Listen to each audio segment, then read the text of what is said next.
चलिए स्टार्ट करते हैं। तो कल का जो लेक्चर था उसमें हमने वैलिडेशन का कॉन्सेप्ट किया था और साथ साथ हमने डेटाबेस में डेटा को क्या किया था बेटा, स्टोर। तो हमने एक रजिस्ट्रेशन फॉर्म बनाया था, अगर आपको याद होगा। रजिस्ट्रेशन फॉर्म को हमने फिर वैलिडेट किया था एक्शन में, कहाँ पे, validate.php में। और यहीं पे हमने क्या किया था, वैलिडेशन करने के बाद अगर हमारी चीज़ें सही से आ रही है वहाँ से, तो इस डेटा को हमने कहाँ पे स्टोर करवाया था, फिर डेटाबेस में। तो इस तरीके से हमारा जो यूज़र था वो क्या हो गए थे, रजिस्टर्ड सक्सेसफुली किस में, हमारे डेटाबेस में। समझ आ रही है बात बेटा? पक्का कोई प्रॉब्लम तो नहीं है ना? अब यहाँ पे आज हम लॉगिन पार्ट बनाएंगे। क्या बनाएंगे? और साथ साथ और एक चीज़ मैं दिखाऊंगा, एनक्रिप्शन। जो पासवर्ड डेटाबेस में स्टोर हो जाएगा वो कैसे एनक्रिप्ट हम उसको कर सकते हैं।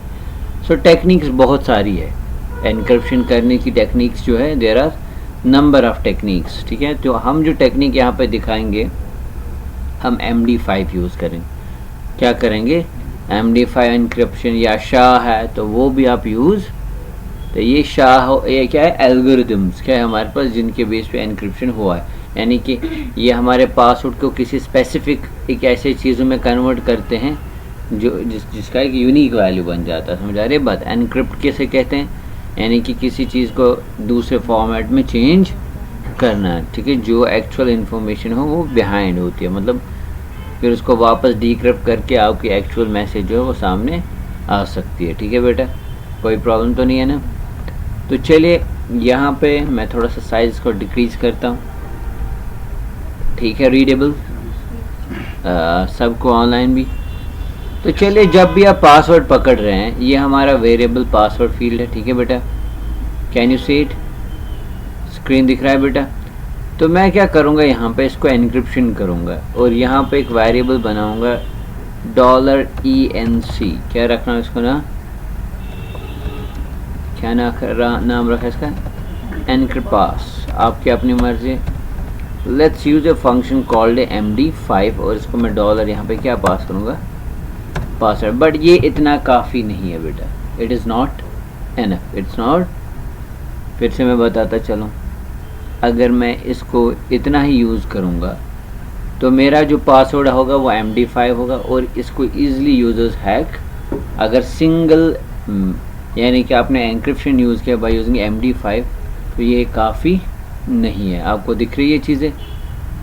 सर ये बहुत स्लो चल रहा है।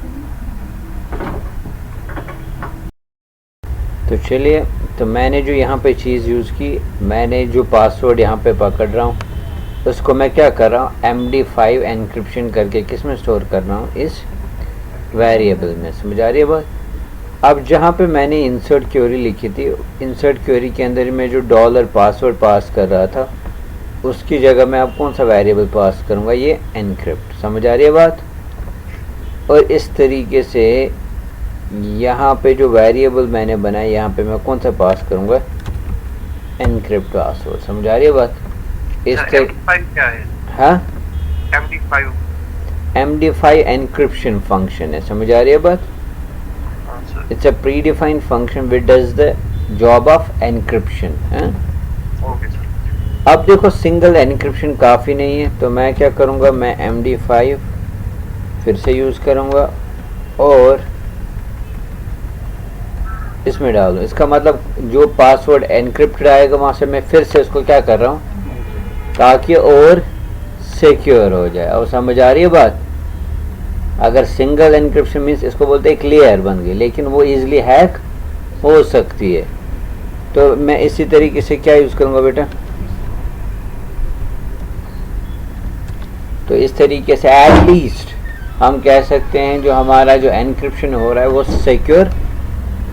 समझ आए? मैं एनक्रिप्शन का एनक्रिप्शन और उसका भी एनक्रिप्शन का, तो जितनी चीज़ें ज़्यादा करेंगे उतनी वो चीज़ क्या बन जाएगी, सिक्योर हो जाएगी। आ रही है बात? सिंगल एनक्रिप्शन जो MD5 का वो आसान था, क्योंकि ऑनलाइन बहुत सारे MD5 डिक्रिप्टर्स बनाए गए हैं। अगर आप उनको डायरेक्टली वो जो वहाँ से एक की जनरेट, मतलब एक एनक्रिप्शन जनरेट होगी, मतलब अगर मैंने सपोज ABC लिखा है, उसका एक लंबा सा 32 कैरेक्टर्स वाला एनक्रिप्शन जनरेट, यानी कि कैरेक्टर जनरेट हो जाएंगे, जिसको अगर डायरेक्टली आप किसी MD5 डिक्रिप्ट में डालें तो इजी हैक दिखाएगा इसका एक्चुअल वैल्यू क्या है। बट मैंने यहाँ पे एनक्रिप्शन का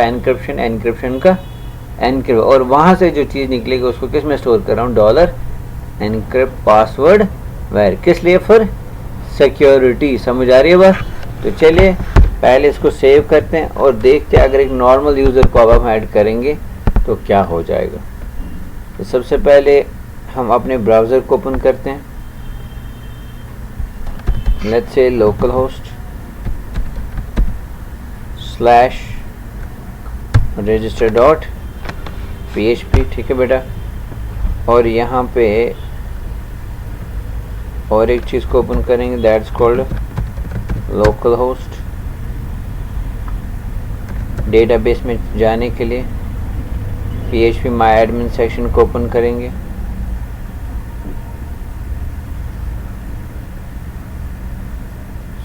थोड़ा सा टाइम लग रहा है इसको। तो ये हमारी डेटाबेस है। डेटाबेस के अंदर हमारे पास टेबल कौन सा है, यूज़र्स, और यूज़र्स के अंदर अभी हमारा एक ही यूज़र है, दैट इज़ साजिद। अब चले किसी दूसरे बंदे को ऐड करते हैं, लेट्स ऐड महमूदा, और पासवर्ड जो है इसका रखते हैं, जैसे मैं पासवर्ड रखूँगा PASS, मैं पासवर्ड ही रखता हूँ। हाँ, तो आप यहाँ पे चेक कर सकते हैं। चलिए फ़ोन नंबर देते हैं इसको सपोज़, ठीक है, और ईमेल डाल देते हैं मैं @gmail.com, बिकॉज इसके पीछे क्या लगी है, वैलिडेशन लगेगी। और चलिए यहाँ से कोई पिक्चर जो है हम इसको डाउनलोडेड पिक्चर्स है हमारे पास कुछ, अगर आपके पास ऑलरेडी कुछ पिक्चर्स, चले मैं यहाँ से एक स्क्रीनशॉट ऐड करता हूँ एंड सी यूज़र रजिस्टर्ड, और मैं उसी पेज पे इसको वहीं पे रख रहा हूँ। हालांकि बेटर रहेगा इसको कहाँ पे आप भेजें, वापस रीडायरेक्ट कर, या तो लॉगिन पेज पर रीडायरेक्ट करवाए या तो सीधे लॉगिन ही जाए डैशबोर्ड में। समझ आ रही है बात। तो फ़िलहाल अभी हमने वो चीज़ें नहीं बनाई है, तो इसलिए पहले अभी हम लॉगिन बनाएंगे और लॉगिन के अंदर इसको, लेकिन उससे पहले चेक करते हैं। चलिए जो डेटाबेस में वैल्यू स्टोर हो गया, तो ये देख सकते हैं आप क्या वैल्यू जनरेट हो गया यहाँ पे। तो ये बन गया आपका एनक्रिप्टेड पासवर्ड। समझ आ रही है बात। अगर आप इसको ऑनलाइन जाएंगे, सीधे इधर डाल देंगे, लेट्स फाइंड आउट कुछ मिलेगा क्या।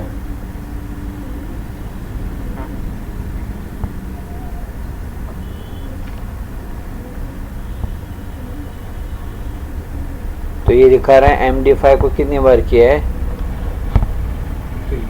और वहाँ पे वैल्यू एक्चुअली क्या है, ये समझ आ रही है बात। तो getting my point. So it is MD5 कितनी बार किया है, 3 बार किया है, और वहाँ पे जो वैल्यू बन गया वो इजीली यहाँ पे देख सकते हो आप, that is this.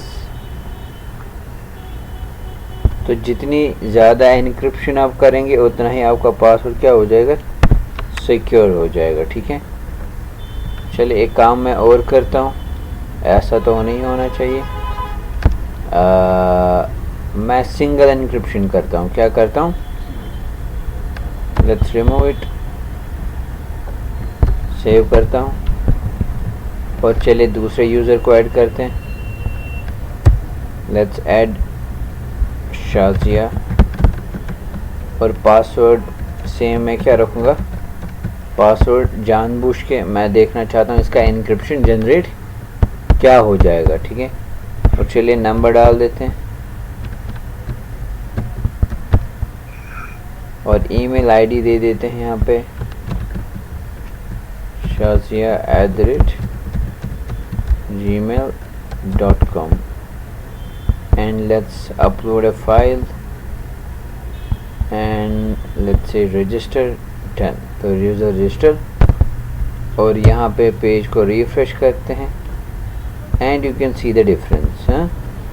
So 5FDCC3B5A ये पासवर्ड सिंगल है, और वो क्या है 3 टाइम्स। तो अगर इसको कॉपी करेंगे और गूगल में हम इसको क्या करेंगे बेटा, सर्च। तो आप देख सकते हो ये सीधे दिस ये इसका एनक्रिप्शन जो है ये दिखा रहा है MD hash for password is this. So getting my point, आ रही है बात सुन। तो जितना आप इसका एनक्रिप्शन अच्छा यूज़ करेंगे, इसी तरीके से और एक एनक्रिप्शन होता है हमारे पास SHA। क्या होता है हमारे पास, SHA 512 है, SHA 3256 है। ये सारे कौन से हैं, एनक्रिप्शंस है, ठीक है। एनक्रिप्शंस फंक्शंस में लिखूंगा इन PHP आपको समझाने के लिए। सो ओपन SSL एनक्रिप्ट की बात करते हैं। मैं यहाँ पे सिंपल लिखूंगा पासवर्ड एनक्रिप्शन फंक्शंस। तो आप बेटर रहता है पासवर्ड हैश भी यूज़ करें या फिर क्रिप्ट भी यूज़ करें। क्या करें यूज़, तो ये तीनों की तीनों जो फंक्शंस है, कौन सी फंक्शंस है, एनक्रिप्शन की फंक्शन। सो आ रही है बात समझ। तो आप क्रिप्ट फंक्शन क्या करता है, ये भी रिटर्न करता है हमारे पास एक एनक्रिप्टेड पासवर्ड, तो जिसको आप किसके अंदर स्टोर कर सकते हैं, इसी तरीके से पासवर्ड अंडरस्कोर हैश फंक्शन। तो ये तीन फंक्शन जो है आप यूज़ कर सकते हैं किसके अंदर, पासवर्ड को एनक्रिप्ट करने के लिए। क्लियर। तो माय सजेशन इज, जितना आपका एनक्रिप्शन, जैसे मैंने यहाँ से MD फाइल लगाया तो मैं उसको फिर आगे क्रिप्ट में चेंज कर सकता हूँ, फिर उसको क्रिप्ट को वापस MD5 में कर सकता हूँ। तो इस तरीके से वो चीज़ क्या बन जाएगी, सिक्योर बन जाएगी। तो समझ आ रही है बात। तो इसलिए जब मैंने 3 टाइम्स MD5 तो वो ईजी था पिक करना, लेकिन MD5 फिर से MD5, फिर उसको इनक्रिप्ट, फिर उसको क्रिप्ट, फिर से MD5, तो वो चीज़ थोड़ी सी क्या बन जाएगी, स्ट्रॉन्ग बन जाएगी। आपको आ रही है बात समझ। इनक्रिप्शन लाइक है, जैसे आप बोलते हैं कि फायरवॉल्स क्या होते हैं, फायरवॉल्स जो होते हैं वो असल में यही एनक्रिप्शन होते हैं। समझ आ रही है बात। आपका जो डेटा होता है उसको क्या किया होता है, इनक्रिप्ट, जिनको हम बोलते हैं फायरवॉल सेटिंग लगाए। तो हैकर्स क्या करते हैं, उसी चीज़ को कोशिश करते हैं डिक्रिप्ट करने की। समझ आ रही है बात, firewall. So getting my point. तो इस तरीके से उनमें स्पेशल एल्गोरिदम्स लगे होते हैं जो आपकी चीज़ों को क्या कर रहे होते हैं, एनक्रिप्ट कर रहे होते हैं। तो एनक्रिप्शन बहुत सारी टेक्निक्स आपके पास अवेलेबल हैं। सो वन ऑफ द एनक्रिप्शंस भी है MD5। देखिए बेटा, यहाँ तक ये चीज़ समझ आई बेटा, कोई प्रॉब्लम तो नहीं है ना। तो फिलहाल द चॉइसेस, द टेक्निक मैंने आपको सिखाई कि कैसे इसको आप सिक्योर। तो मैं फ़िलहाल कितनी चीज़ें यूज़ करता हूँ, चलिए 2 मैं यहाँ पे कर देता हूँ मैं, या फिर मैं उसको वापस से किस में कर सकता हूँ, मैं उसी के एनक्रिप्टेड को मैं क्रिप्ट में भी। तो इन 2 फंक्शंस को और स्टडी करिए, किसको, जो हमारे पास MD5 है उनको अच्छे से स्टडी।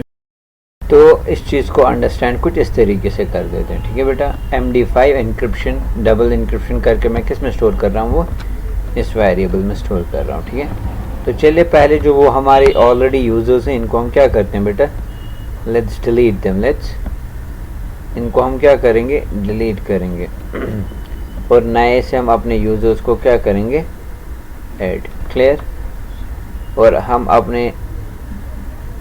अपनी जो डेटाबेस के अंदर का ये जो टेबल है इसको ट्रंकेट करके, ताकि नए से हम इसके अंदर वैल्यूज़ को क्या कर सकें, स्टोर कर सकें। सो लेट्स ट्रंकेट, ताकि जो ID है वो कहाँ से स्टार्ट हो जाए, 0 से स्टार्ट हो जाए, ठीक है बेटा। ट्रंकेट टेबल क्या है हमारे पास, एंड लेट्स से गो, और ये हमारा टेबल जो है ट्रंकेट।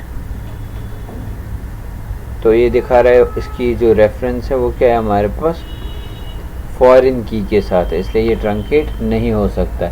या तो फिर हमें इसको रेफरेंशियल इंटीग्रिटी उस टाइम क्या रखनी थी, ऑन रखनी थी, इसलिए। हाँ, लेकिन चले फिर भी हमारा डेटा जो है वो खाली हो गया, डिलीट हमने कर दिया यहाँ पे। क्लियर, ठीक है। चलिए अब नए से एक यूज़र को हम क्या करते हैं, ऐड करते हैं। अब जो एनक्रिप्शन हो रहा है हमारे पास, कौन सा एनक्रिप्शन हो रहा है, डबल MD5, ठीक है। तो पहले इन अननेसेसरी चीज़ों को बंद करते हैं।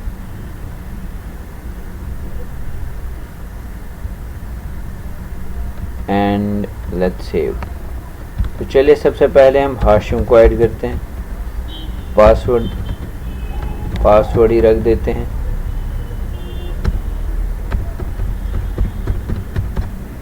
और ईमेल आईडी जो है hashim@gmail.com रखते हैं और फाइल को यहाँ पे चूज़ करते हैं एंड यूज़र रजिस्टर्ड सक्सेसफुल। और अगर हम अपने डेटाबेस को रिफ्रेश करेंगे तो इस तरीके से आप देखो इसकी आईडी क्या मिल गई इसको 4, बिकॉज़ हमने जो आईडी रखी है वो क्या रखी है ऑटो इनकम। या तो फिर इसको आप रीसेट कर सकते हैं। और पासवर्ड भी हमारा क्या हो गया एनक्रिप्ट हो गया यहाँ पे। क्लियर, कोई प्रॉब्लम तो नहीं है ना। अब जो हमें चीज़ बनानी है वो क्या बनानी है लॉगिन। क्या बनाना है, अब यही यूज़र क्या करेगा अपने लॉगिन में जाएगा, ठीक है। फिर वहाँ पे इसका अपना डैशबोर्ड होगा जहाँ पे फिर वो पोस्ट उसको क्या कर पाएगा अपलोड कर पाएगा।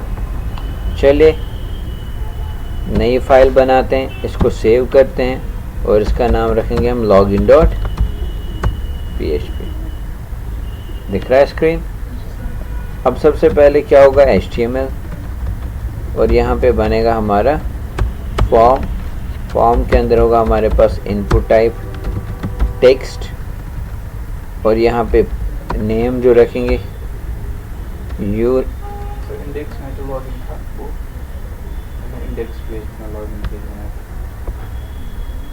उस पे भी कर सकते हैं और यहाँ पे होगा डायरेक्टली भी, या फिर आपके अपनी मर्जी है उसी से कर लो। और वो तो हमने बनाया ना पहले। तो फिर यहाँ पे लॉगिन बनाने की ज़रूरत नहीं है, तो हम यहाँ पे फिर अपना डैशबोर्ड बना सकते हैं। क्या बना सकते हैं ये, तो यूज़र का डैशबोर्ड बना सकते हैं। क्या बना सकते हैं, लेकिन स्टिल मुझे लॉगिन ज़रूरी है बेटा। किस लिए, ताकि मैं इसको वहाँ पे वैलिडेट करा सकूँ। क्या करा सकूँ, वैलिडेशन। या चलिए फ़िलहाल हमने ऑलरेडी जो लॉगिन बनाया है, दैट मीन्स अगर हम इंडेक्स पे जाएंगे तो ऊपर हम अब क्या देंगे यूज़र नेम और पासवर्ड देंगे। क्या देंगे, यूज़र नेम और पासवर्ड। अब यहाँ पे पहले यूज़र नेम देंगे और पासवर्ड। लॉगिन जो हम कराएंगे बेटा हम ईमेल से लॉगिन करवाएंगे और पासवर्ड ही होगा हमारे पास। ठीक, समझ आ रही है बात। और यहाँ पर सब फॉरगेट पासवर्ड भी। तो चलिए फिलहाल पहले लॉगिन ट्राई करते हैं। लॉगिन कैसे होगा हमारे पास, और जो हमने रजिस्ट्रेशन पेज बनाया है वैलिडेशन, और इसको हमें अब वापस किसकी तरफ रीडायरेक्ट करना है। यहाँ पे जब यूज़र सक्सेसफुली रजिस्टर हो जाएगा, so we will say window.location.href और कहाँ पे भेजेंगे हम इसको index.php पे, ताकि वो लॉगिन कर सके। और अगर कोई इशू हो गया हमारे पास तो हम इसको किसकी तरफ भेजेंगे। सपोज़ रजिस्टर सही नहीं हुआ, एरर आ गया, तो हम इसको भेजेंगे कहाँ पे, register.php पे। समझ आ रही है बात। समथिंग वेंट रॉन्ग, और यहाँ पे मैसेज लिखेंगे ट्राई अगेन। ठीक है, क्लियर, सेव इट। और चलिए ये वाली जो फाइल हमने बनाई, कौन सी वाली फाइल, इसमें हम क्या करेंगे, अब का लॉगिन लॉजिक जो है वो लगा देंगे। ठीक, तो रजिस्ट्रेशन वाली भी फाइल बंद, और हम जाएंगे पहले अब कहाँ पे, index.php। index.php में हम क्या दे रहे हैं, यूज़र नेम और ये है ना, समझ आ रही है बात। तो इसको हम यहाँ पे रखेंगे एक्शन, और एक्शन में इसको कहाँ पे भेजेंगे हम, login.php पे। समझ आ रही है बात। सो दैट मीन्स जब इस बटन पे क्लिक किया जाएगा तो उसको हम कहाँ पे भेजेंगे, login.php। और इसका नाम रखा हमने user name, let's call it you email, और जो ये है इसका हमने क्या नाम रखा है इस फील्ड का, यू पास। सो जो ही आप इस बटन पे क्लिक हो जाएगा तो हम किस पेज की तरफ रीडायरेक्ट हो जाएंगे, login.php की तरफ। तो यहाँ पे सबसे पहले होगा PHP इफ इज सेट, शाबाश। फंक्शन यूज़ करेंगे $_ पोस्ट फंक्शन, पोस्ट्स पर ग्लोबल वेरिएबल यूज़ करेंगे और इसमें हमें पास क्या करना है, जो हमने इस बटन का नाम, तो दैट इज़ चेक करने के लिए कि बटन पे सबमिट हुआ है कि जो ही डेटा सबमिट हुआ होगा और यहाँ पे और एक क्लोज करना ज़रूरी है। समझ आ रही है बात। तो इस सेट का काम क्या है कि whether any value is set on which variable on और BTN, यानी कि बटन पे जब क्लिक करेंगे तब इसमें कुछ ना कुछ वैल्यू चला जाएगा। अब यहाँ पे सबसे पहले क्या करना है, यही जो फील्ड्स है हमारे पास इनको हमें लेना है। क्या लेना है, यही से जो DJ है हमारे पास इनको हमें क्या करना है, लेना है और उन्हीं को हमें फिर किसके अंदर स्टोर करना है, हमारे डेटा में। देखिए यहाँ पे आपको और एक चीज़ मैं आपको बताता चलूँ, कभी कभी हैकर जो है ना वो कुछ यहाँ पे आपको SQL इंजेक्ट कर सकते हैं। क्या कर सकते हैं, SQL इंजेक्ट कर सकते हैं, जिसकी वजह से आपकी डेटाबेस जो है वो हैक हो सकती है, क्योंकि वो कुछ भी यहाँ से कोई स्पेशल कैरेक्टर जो है वो पास कर सकते। अगर मैं यहाँ पे कोई भी स्पेशल कैरेक्टर पास, जैसे स्टार, डॉट, ठीक है, कैप सिंबल जैसी चीज़ें पास करूँगा तो मेरे डेटाबेस में चली जाए, जो सेंसिटिव चीज़ होती है, जो हमारे डेटाबेस को इम्पैक्ट कर सकती है। तो उस चीज़ को कैसे बचाए, उस चीज़ को कैसे डेटाबेस में इंजेक्ट करने से बचाए, तो हमारी जो स्ट्रिंग है, यानी कि जो यूज़र नेम यहाँ से यूज़र नेम पासवर्ड दे रहा है, या रजिस्टर टाइम पे भी अगर कोई बंदा अपनी इंफॉर्मेशन दे रहा है, उस चीज़ से कैसे अपनी स्ट्रिंग को बचा सकते हैं।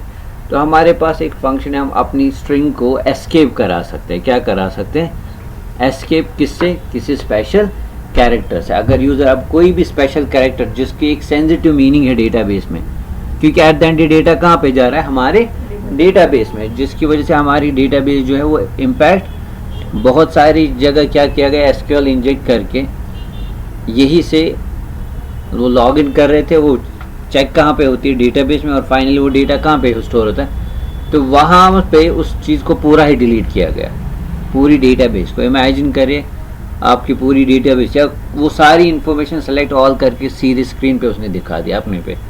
तो मीन्स अगर कोई credential like suppose card details suppose उस डेटाबेस के अंदर, उस स्पेसिफिक टेबल के अंदर है, या यूज़र्स के लॉगिन निकाल दे, तो कितनी चीज़ जो है ख़तरे में पड़ सकती है। समझा रही है बात। तो इस चीज़ से बचने के लिए हम हमेशा अपनी जो स्ट्रिंग होती है, यानी कि जो भी आप कंटेंट डेटाबेस से पकड़, यानी यूज़र से पकड़ रहे हैं, उसको एस्केप करें।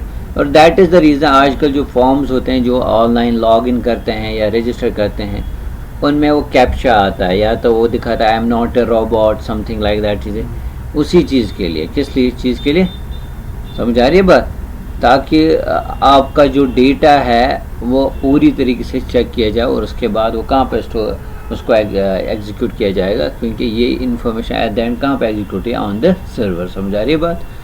तो हमारे पास एक फंक्शन है MySQLi_real escape फंक्शन। क्या है हमारे पास, MySQLi_real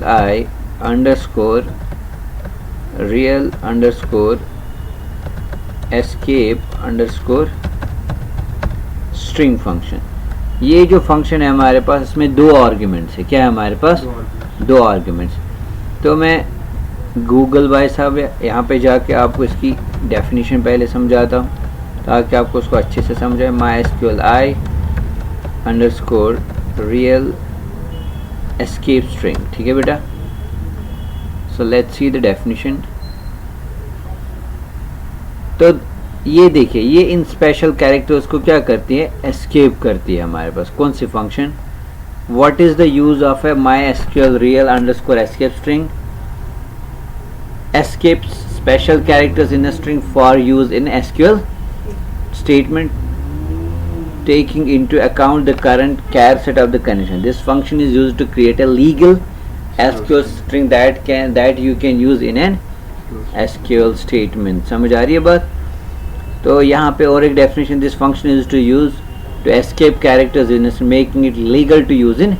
तो क्या पता कोई ऐसी इलीगल चीज़ आपके फॉर्म इनपुट के थ्रू भेजी जा रही है आपके डेटाबेस में, जो आपके डेटाबेस को इम्पैक्ट इसलिए उस चीज़ को एस्केप करने के लिए हम इस फंक्शन को क्या करते हैं बेटा, यूज़ करते हैं। कौन सी function, mysqli underscore real underscore escape function. कोई प्रॉब्लम तो नहीं है बेटा।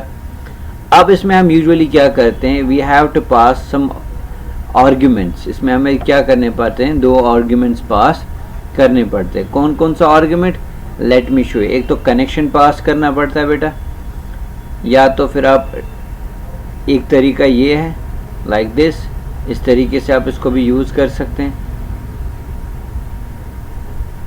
या फिर दूसरा तरीका है कनेक्शन के अंदर ही आप इसको पास कर सकते हैं। तो मैं एग्जाम्पल समझा देता हूँ आपको, जिससे आपको ये चीज़ क्या हो जाएगी, क्लियर हो जाएगी। लेट्स रिमूव इट एंड मैं जाऊँगा यहाँ पे। तो सबसे पहले मैं यहाँ पे यूज़ करूँगा hash, sorry not hash, include function connection object जो हमने बनाया था उसका नाम क्या था, कनेक्ट डॉट php। और याद रखिए यहाँ पे पहले आपको पास करना पड़ेगा कौन सा ऑब्जेक्ट, कनेक्शन ऑब्जेक्ट, ठीक है बेटा। और उसके बाद आपका जो वेरिएबल में जो डेटा आ रहा है दैट इज $_पोस्ट, और हमने लिखा था यू ईमेल, समझ आ रही बात। तो उसको एस्केप करके हम फिर एक यहाँ पे एक नॉर्मल वेरिएबल बना सकते हैं, लेट्स कॉल इट यूज़र। इस तरीके से वो जो भी वहाँ से भेजाएगा, अगर उसमें कोई स्पेशल कैरेक्टर्स होंगे उनको एस्केप करके किस में हम स्टोर कर रहे हैं, इस नॉर्मल वेरिएबल में, ठीक है। और इसी तरीके से इसको कॉपी करते हैं एंड पेस्ट इट। और दूसरा था हमारे पास यू पास, और यहाँ पे लिखेंगे यूज़र पास, ठीक है बेटा। कोई प्रॉब्लम तो नहीं है ना, यहाँ पे यू पास लिखा था बेटा हमने। तो ये देखिए ये हमारा यू पास है और ये है यू डन। अब उसके बाद हमें क्या लगानी है, क्वेरी को हमें एग्जीक्यूट करना है किसके अंदर, हमारे ये लीजिए भाई यू पास, ठीक है। अब सबसे पहले क्या करेंगे, let's create a query. Query के अंदर क्या लिखना है हमें, select all from users where email is equal shabash dollar user email and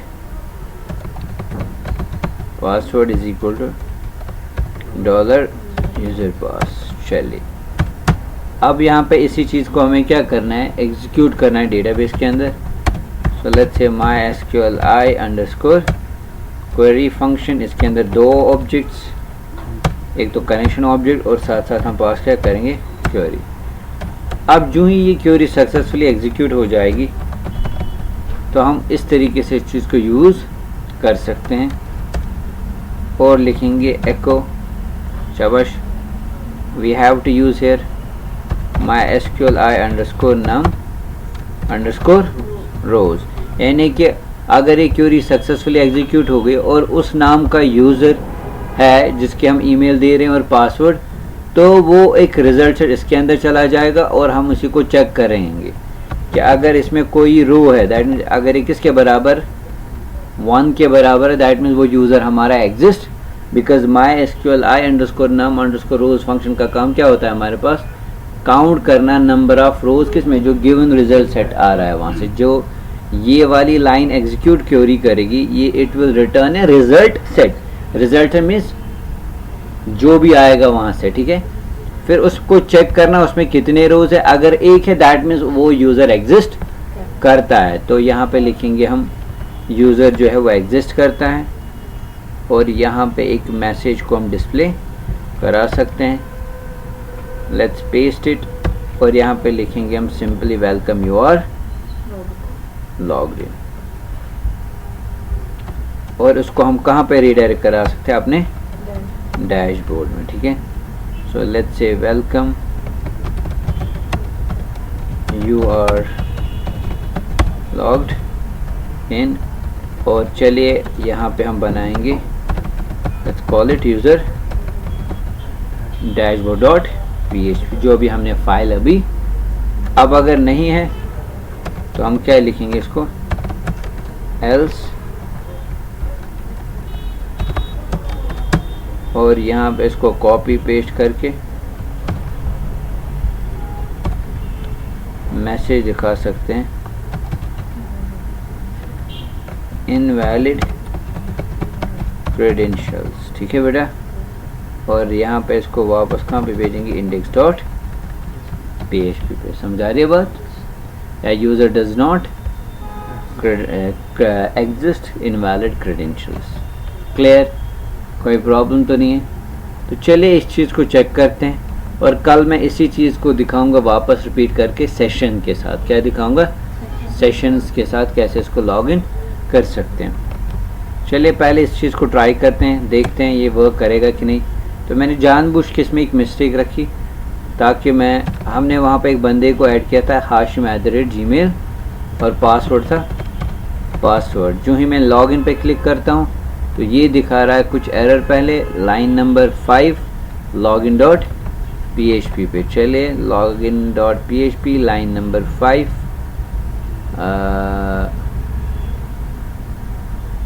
terminate यहाँ पे भूल गया है। ठीक है, एंड लेट्स रिफ्रेश इट। चलिए ट्राई करते हैं। तो कोई मैसेज तो यहाँ पे आ नहीं रही है, बिकॉज हमने फॉर्म जो बनाया इंडेक्स, उसके अंदर हमने मेथड जो है वो मेंशन नहीं किया है। तो मेथड हमें यहाँ पे क्या यूज़ करना है, पोस्ट। और वहाँ पे URL में अगर आप देखोगे तो डायरेक्टली जब हम कोई एक्शन मेंशन नहीं करते हैं तो वो क्या होता है, गेट। तो इसीलिए, लेकिन अंदर से हमने क्या यूज़ किया था, पोस्ट वाली चीज़ें यूज़ की थी, अगर आप यहाँ पे देखेंगे। समझा रही है बात? तो चलिए now refresh it and let's say hashim and password में पासवर्ड ही दे रहा हूँ, आप देख सकते हैं। एंड लॉगिन ये दिखा रहा है, लेकिन इनवैलिड। क्यों इनवैलिड क्रेडेंशियल्स क्यों दिखा रहा है? बिकॉज हमने वहाँ पे एनक्रिप्टेड पासवर्ड जो है वो स्टोर, तो ये पासवर्ड को एनक्रिप्ट के साथ चेक करेगा, तो इसलिए जाहिर सी बात है ये तो इनवैलिड दिखाएगा। सो दैट मीन्स अब अगर यूज़र लॉगिन टाइम पे भी पासवर्ड दे रहा है तो हमें उसको भी क्या करना पड़ेगा, एनक्रिप्ट करना पड़ेगा। क्या करना पड़ेगा? तो क्या करेंगे, शाबाश। तो यहाँ पे वेरिएबल एक बनाएंगे, लेट्स कॉल इट एनक्रिप्ट पास। तो जो एनक्रिप्शन आपने बिगिनिंग में किया है वही यहाँ पे भी पास करेंगे। सो $user पास। समझा रही है बात? Let's save it and let's find out what is going to happen here, and let's say password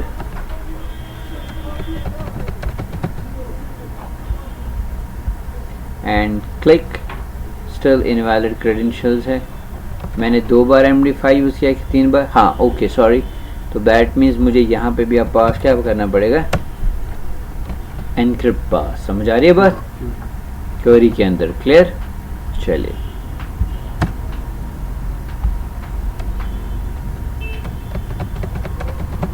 सही पासवर्ड देते हैं और लॉगिन। तो you can see it's now showing welcome you are logged in. और इस तरीके से जो हमारी जो चीज़ है वो वर्क करेगी। और हमें ये कहाँ पे भेजना चाहिए था, लेकिन हमने फंक्शन गलत लिखी है, विंडो डॉट लोकेशन। ठीक है, इसलिए ये यूज़र डैशबोर्ड पे नहीं गया। तो चले वापस रिफ्रेश करता हूँ मैं इस पेज को, और फिर से हाशिम को लॉगिन कराते हैं एंड देखते हैं क्या दिखाएगा। And click welcome you are logged in, and आपका जो बंदा है वो किसके अंदर गया, यूज़र डैशबोर्ड। समझा रही है बस? तो इस तरीके से हमने देखा कैसे हम एक यूज़र को लॉगिन करा सकते जो हमारा यूज़र रजिस्टर्ड बंदा होगा। समझ आ रही है बस? और साथ ही साथ हमने देखा एनक्रिप्शन का आज का कॉन्सेप्ट। क्लियर? तो ये था हमारा आज का टॉपिक, कैसे हम एक पासवर्ड को एनक्रिप्ट कर सकते हैं और कैसे फिर एक यूज़र को हम लॉगिन करा सकते हैं। आई होप आज, और साथ साथ मैंने दिखाया आपको कि कैसे हम एक स्ट्रिंग को एस्केप कर सकते हैं, how you can secure your database from getting SQL inject. तो उस चीज़ को बचाने के लिए हमने कौन सी फंक्शन यूज़ की, MySQLi real_escape_ स्ट्रिंग फंक्शन। तो समझ आ रही है बात? तो ये था हमारा फ़िलहाल आज का टॉपिक। ठीक है बेटा?